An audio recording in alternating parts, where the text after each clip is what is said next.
Bismillahirrahmanirrahim. Assalamualaikum warahmatullahi wabarakatuh.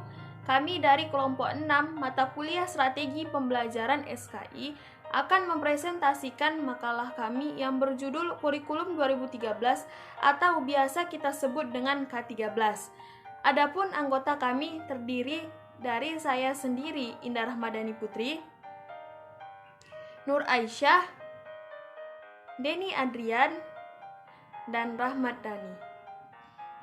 Baiklah, adapun materi yang kami bahas diantaranya yaitu mengenai komponen-komponen pengembangan kurikulum 2013, prinsip-prinsip pengembangan kurikulum 2013, kekurangan dan kelebihan kurikulum 2013, faktor-faktor yang mempengaruhi perubahan kurikulum 2013, implementasi kurikulum 2013, serta pembelajaran SKI pada kurikulum 2013. Baiklah, sebelum menjelaskan materi tersebut, saya akan menjelaskan mengenai pengertian kurikulum.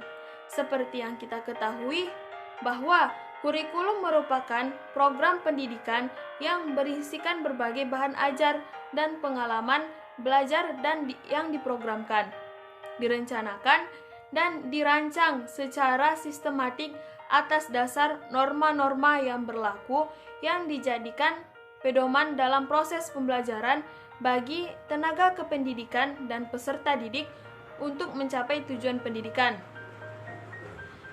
Seiring dengan perubahan waktu dalam kurikulum 2013 merupakan kurikulum baru pada saat ini yang merupakan implementasi dari Undang-Undang Nomor 32 Tahun 2013 dengan melihat kebutuhan masyarakat dan pemerintah.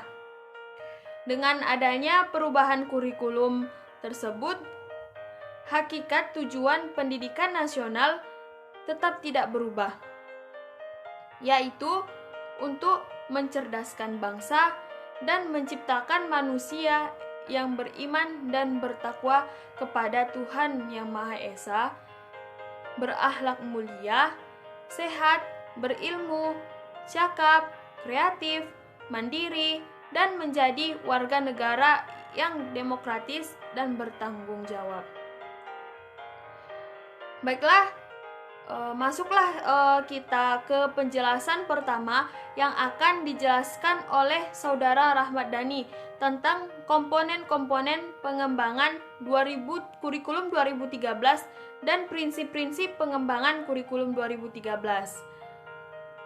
Baiklah, berikut adalah penjelasannya. Baiklah, saya akan menjelaskan tentang pembahasan yang pertama, yakni tentang komponen-komponen pengembangan kurikulum 2013. Dalam hal ini ada 5 komponen dalam mengembangkan kurikulum 2013. Yang pertama yakni tujuan, yang kedua materi, yang ketiga strategi pembelajaran, yang keempat organisasi kurikulum, dan yang kelima yakni evaluasi. Yang pertama yakni tujuan. Dalam Permendikbud nomor 69 tahun 2013 dikemukakan bahwasanya tujuan pendidikan pada kurikulum 2013 itu untuk mempersiapkan manusia Indonesia agar memiliki kemampuan hidup sebagai pribadi dan warga negara yang beriman, produktif, kreatif, inovatif, dan afektif, serta mampu berkontribusi pada kehidupan bermasyarakat, berbangsa, bernegara, bahkan peradaban dunia. Kemudian yang kedua yakni materi pembelajaran. Keberhasilan pembelajaran secara keseluruhan itu tergantung pada keberhasilan guru dalam merancang materi pembelajaran. Materi pembelajaran itu pada hakikatnya merupakan bagian tak terpisahkan dari silabus, yakni perencanaan, prediksi, dan proyek tentang apa yang akan dilakukan pada saat kegiatan pembelajaran. Kemudian yang ketiga yakni strategi pembelajaran. Dalam pembelajaran kurikulum 2013 ada beberapa prinsip yang harus diperhatikan oleh guru untuk melaksanakan pembelajaran. Yang pertama yakni berpusat pada peserta didik. Kedua, mengembangkan kreativitas pendidik. Yang ketiga, menciptakan kondisi menyenangkan dan menantang di dalam kelas. Yang keempat itu bermuatan nilai, etika, estetika, logika, dan kinestika. Dan yang terakhir yakni menyediakan pengalaman belajar yang beragam, mulai penerapan berbagai strategi dan metode pembelajaran yang menyenangkan. Kemudian organisasi kurikulum. Menurut penelitian, paling tidak itu ada 6 pengorganisasian dalam kurikulum. Yang pertama yakni mata pelajaran terpisah, yang kedua mata pelajaran berkorelasi, yang ketiga bidang studi, yang keempat program yang berpusat pada anak, yang kelima inti masalah, dan yang keenam yakni estetik program. Kemudian yang terakhir itu yakni evaluasi kurikulum. Pada evaluasi ditujuankan untuk mengevaluasi keseluruhan sistem kurikulum ataupun komponen-komponen yang ada dalam kurikulum tersebut. Baiklah, saya akan menjelaskan tentang pembahasan yang kedua, yakni tentang prinsip-prinsip pengembangan kurikulum 2013. Dalam hal ini ada 5 prinsip yang dilaksanakan. Yang pertama yakni berpusat pada peserta didik. Hal ini bermaksud bahwasanya pendidik itu hanya sebagai mediator, sedangkan diskusi kebanyakan itu dilakukan oleh peserta didik. Kemudian yang kedua itu mengembangkan kreativitas peserta didik. Nah, maksudnya di sini ialah mengembangkan kreativitas pendidik. Hendaklah itu pendidik itu memberikan pembelajaran yang bersifat mengaktifkan peserta didiknya. Bagaimana sih membuat peserta didik ini aktif? Bagaimana sih membuat peserta didik ini berpikir yang kreatif? Bagaimana sih membuat peserta didik ini menjadi senang gitu dalam pembelajaran kita? Itu mengembangkan kreativitas seorang peserta didik. Kemudian yang ketiga yaitu menciptakan kondisi menyenangkan dan menantang. Maksudnya di sini ya kondisi yang menyenangkan, jangan hanya menggunakan media ataupun metode pembelajaran ataupun strategi pembelajaran yang itu saja, sehingga hal itu akan membuat peserta didik jadi bosan, jenuh. Kemudian yang keempat yakni bermuatan nilai, etika, estetika, logika, dan kinestik. Nah, hal ini bermaksud bahwasanya hendaklah pendidik itu bukan hanya mencari nilai sekedar nilai saja gitu, tetapi ia juga memberikan etika, bagaimana cara etika, terus logika, cara berpikirnya si anak itu bagaimana, estetika dalam hal keindahan itu si peserta didik itu bagaimana dia dinilai gitu, bukan hanya sekedar nilai angka saja. Kemudian yang kelima yakni menyediakan pengalaman belajar yang beragam melalui penerapan berbagai strategi metode pembelajaran yang menyenangkan. Sebagaimana saya bilang tadi bahwasanya ya peserta pendidik itu jangan hanya menggunakan strategi ataupun metode pembelajaran atau bahkan media pembelajaran yang itu saja. Dari awal perjumpaan sampai hingga akhir semester hanya menggunakan media ataupun metode ataupun strategi pembelajaran yang itu saja. Sedangkan sebagaimana kita ketahui bahwasanya media pembelajaran itu sangat banyak, strategi dan metode pembelajaran itu pun sangat banyak, sehingga pendidik itu bebas untuk memilih yang mana yang lebih efektif, yang mana lebih efisien, yang mana lebih bermakna. Jangan hanya menggunakan satu saja, tapi gunakan berbagai macam yang lainnya. Baiklah, penjelasan selanjutnya mengenai kelebihan dan kekurangan kurikulum 2013 yang akan disampaikan oleh Saudari Nur Aisyah. Berikut adalah penjelasannya. Baiklah, saya Nur Aisyah akan menjelaskan tentang kelebihan dan kekurangan kurikulum 2013. Segala sesuatu pasti ada kekurangan dan kelebihannya masing-masing, tak terkecuali kurikulum itu sendiri. Nah, terkhusus kurikulum 2013, adapun kelebihannya yaitu yang pertama, ialah kurikulum 2013 lebih menekankan pada pengembangan kompetensi pengetahuan, keterampilan, dan sikap peserta didik secara holistik atau menyeluruh. Di mana dengan kehadiran kurikulum 2013 ini, tiap mata pelajaran mendukung semua kompetensi, baik itu kompetensi akan pengetahuan, keterampilan, maupun sikap, dan dirancang terkait satu sama lain dan memiliki kompetensi dasar yang diikat oleh kompetensi inti setiap kelas. Yang kedua yaitu menjadikan peserta didik lebih aktif dan kreatif. Mengapa demikian? Karena pada kurikulum 2013 ini, para peserta didik lebih ditekankan pada pembelajaran yang mengandung unsur pemecahan terhadap suatu masalah, sehingga peserta didik dapat berperan aktif untuk mencari informasi agar tidak ketinggalan mengikuti materi pembelajaran. Nah, pembelajaran yang dulunya diberitahu sekarang bergeser dalam pembelajaran peserta didik yang aktif mencari tahu. Nah, yang ketiga yaitu munculnya pendidikan karakter dan pendidikan budi pekerti yang telah diintegrasikan ke dalam semua program studi melalui pengembangan kurikulum 2013 yang berbasis karakter dan kompetensi, diharapkan mampu secara mandiri meningkatkan dan menggunakan pengetahuannya, mengkaji dan menginternalisasi serta mempersonalisasi nilai-nilai karakter dan akhlak mulia sehingga terwujud dalam perilaku sehari-hari. Yang keempat atau yang terakhir ialah penambahan pada jumlah jam pelajaran agama. Pada kurikulum 2013 ada penambahan jam pelajaran peserta didik pada semua mata pelajaran, tak terkecuali pada mata pelajaran pendidikan agama Islam. Hal inilah sangat baik karena apa? Karena kita lihat pada kurikulum sebelumnya, mata pelajaran PAI hanya diberikan 2 jam pembelajaran dalam seminggu dengan materi yang padat.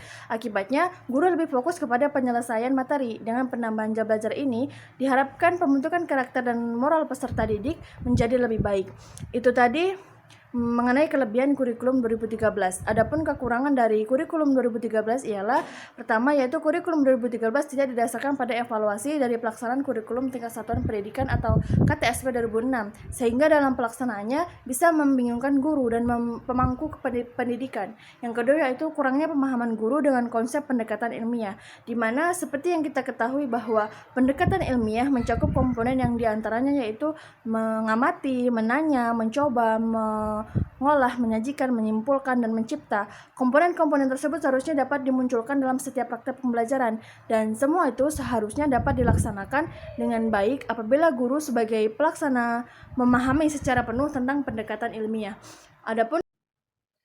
Baiklah, penjelasan selanjutnya mengenai faktor-faktor yang mempengaruhi perubahan kurikulum 2013 serta implementasi kurikulum 2013 yang akan disampaikan oleh Saudara Denny Adrian. Berikut adalah penjelasannya. Baiklah, saya Denny Adrian akan melanjutkan materi selanjutnya. D. Faktor-faktor penyebab perubahan kurikulum. Adapun faktor-faktor penyebab perubahan kurikulum antara lain adalah sebagai berikut. Yang pertama, adanya perkembangan dan perubahan bangsa yang satu dengan yang lain. Perubahan dan perhatian perluasan bentuk pembelajaran harus mendapat perhatian yang serius agar pendidikan di negara kita tidak ketinggalan zaman. Tetapi tentu perubahan kurikulum harus disesuaikan dengan kondisi setempat. Kurikulum negara lain tidak sepenuhnya diadopsi karena adanya perbedaan baik ideologi agama, ekonomi, sosial maupun budaya. Yang kedua, berkembangnya industri dan produksi atau teknologi. Pesatnya perubahan di bidang teknologi harus disikap dengan cepat, karena kalau tidak demikian maka output dari lembaga pendidikan akan menjadi makhluk yang terasing di dunianya. Kurikulum harus mampu menciptakan manusia-manusia yang siap pakai di segala bidang yang diminatinya. Yang ketiga, orientasi politik dan praktek kenegaraan. Praktek politik kenegaraan memegang peranan penting dalam perubahan kurikulum. Tidak dapat dipungkiri lagi bahwa pendidikan termasuk kurikulum itu tidak terlepas dari perpolitikan suatu bangsa. Oleh karena itu, orientasi politik negara harus diserahkan pada pemantapan demokrasi yang sejati, sehingga sistem pendidikan akan berjalan dengan baik tanpa dibayangi ketakutan terhadap kekuasaan dan penguasa. 4. Pandangan intelektual yang berubah. Selama ini pendidikan di Indonesia lebih diarahkan pada pencapaian materi sebanyak-banyaknya daripada pencapaian suatu kemampuan atau kompetensi tertentu. Untuk meningkatkan kualitas itulah maka pemerintah mengupayakan dilaksanakannya kurikulum berbasis kompetensi atau KBK yang dirintis sejak tanggal 26 Juni 2002. Kemudian pada tahun 2006 dilakukan kurikulum yaitu KTSP, dan sekarang mulai dirintis kurikulum terbaru yaitu kurikulum 2013 dengan basis yang sama. 5. Pemikiran baru mengenai proses belajar mengajar. Banyak sekali pemikiran, konsep atau teori baru dalam proses pembelajaran. Walaupun pemikiran itu kadang hanyalah perubahan pada titik tekanan saja, misalnya mengenai learning quantum, teaching, dan lain-lain, untuk dapat mengaktifkan seorang individu siswa dan mengaktifkan kelompok. 6. Perubahan dalam masyarakat. Masyarakat adalah suatu komunitas yang dinamis dan akan selalu berubah, baik perubahan negatif maupun negatif. Sadar masyarakat terhadap kebutuhan pendidikan anak, terutama lagi kalangan menengah ke atas, dengan menyediakan fasilitas yang memadai seperti alat komunikasi, transportasi, komputer, dan internet. Perubahan ke arah negatif sesungguhnya lebih banyak terjadi akibat efek tidak baik karena kemudahan-kemudahan yang dialami oleh manusia modern, seperti modalnya berkomunikasi antar individu yang kemudian disalahgunakan untuk kejahatan. Yang ketujuh, eksploitasi ilmu pengetahuan. Dengan pesatnya kemajuan di berbagai bidang kehidupan, tentu ilmu pengetahuan mendapat porsi dalam kehidupan manusia. Oleh karena itu, kurikulum paling tidak harus disesuaikan dengan keberkebanyakan ilmu pengetahuan agar anak memiliki bekal yang cukup untuk menghadapi kehidupan di masa depan. Implementasi kurikulum 2013. Implementasi adalah suatu proses penerapan ide, konsep, kebijakan, atau inovasi dalam suatu tindakan praktis, sehingga memberikan dampak baik berupa perubahan kepengetahuan, keterampilan, maupun nilai dan sikap. Implementasi kurikulum dapat diartikan sebagai aktualisasi kurikulum yang tertulis dalam bentuk pembelajaran. Implementasi kurikulum adalah penerapan atau pelaksanaan program kurikulum yang telah dikembangkan dalam tahap sebelumnya, kemudian diujicobakan dengan pelaksanaan dan pengelolaan, sambil senantiasa dilakukan penyesuaian terhadap situasi lapangan dan karakteristik peserta didik, baik perkembangan intelektual, emosional, serta fisiknya. Kurikulum 2013 merupakan tindak lanjut dari kurikulum berbasis kompetensi yang pernah diuji coba pada tahun 2003. KBK dijadikan acuan berbagai ranah pendidikan, pengetahuan, keterampilan, dan sikap dalam seluruh jenjang dan jalur pendidikan, khususnya pada jalur pendidikan sekolah. Implementasi kurikulum 2013 merupakan aktualisasi kurikulum dalam pembelajaran dan pembentukan kompetensi serta karakter peserta didik. Implementasi kurikulum membutuhkan kemampuan dan keaktifan guru dalam menciptakan berbagai macam kegiatan yang telah diprogramkan. Dalam implementasi kurikulum, ada beberapa faktor yang diharapkan dapat membantu guru untuk menangani kesulitan belajar yang dihadapi siswa. Ada beberapa faktor yang harus diperhatikan, antara lain rumusan tujuan, identifikasi sumber-sumber meliputi sumber keterbacaan, sumber audiovisual, manusia, masyarakat, dan sumber di sekolah yang bersangkutan. Peran pihak-pihak terkait, pengembangan kemampuan profesional, ketenagaan yang terkait dalam implementasi dan penjadwalan kegiatan. Unsur penunjangan seperti metode kerja manusia, perlengkapan, biaya dan waktu, dan komunikasi yang efektif. Monitoring, pencatatan, dan pelaporan yang membantu monitoring, evaluasi proses yang berisi tujuan fungsi, metode evaluasi, dan bentuk evaluasi, perbaikan, dan redaksi kurikulum. Baiklah, penjelasan selanjutnya mengenai pembelajaran SKI pada kurikulum 2013 yang akan dijelaskan oleh saya sendiri, Indah Rahmadani Putri. Berikut adalah penjelasannya. Baiklah, saya akan menjelaskan tentang pembelajaran SKI pada kurikulum 2013. Baiklah, pada KTSP pendidikan SKI mengalami beberapa kendala, di antaranya salah satunya yaitu waktu yang disediakan terbatas, sedangkan materinya banyak dan memang penting, yakni menuntut pemantapan pengetahuan hingga terbentuk watak dan kepribadian yang berbeda jauh dengan tuntutan terhadap mata pelajaran lainnya. Sedangkan pada mata pelajaran sejarah kebudayaan Islam di kurikulum 2013, materi-materi yang disajikan dengan sistem tematik, jadi materinya tidak mendetail. Guru tidak bisa mengembangkan kemampuannya untuk mengajar. Sedangkan sebenarnya yang namanya sejarah itu sangat panjang dan harus detail dalam penyampaiannya supaya mudah dipahami oleh para siswa. Dan dalam kurikulum 2013 ini, siswa dianjurkan untuk lebih aktif dalam mengkaji dan mencari materi-materi yang terkait dengan sejarah mata pelajaran lain juga secara individu. Mungkin hanya ini yang dapat saya jelaskan. Terima kasih. Alhamdulillahirrabbilalamin, karena semua materi telah disampaikan, maka berakhirlah presentasi kami pada kali ini. Kurang dan janggalnya kami mohon maaf, kepada Allah kami mohon ampun. Wabillahi taufiq wal hidayah. Assalamualaikum warahmatullahi wabarakatuh.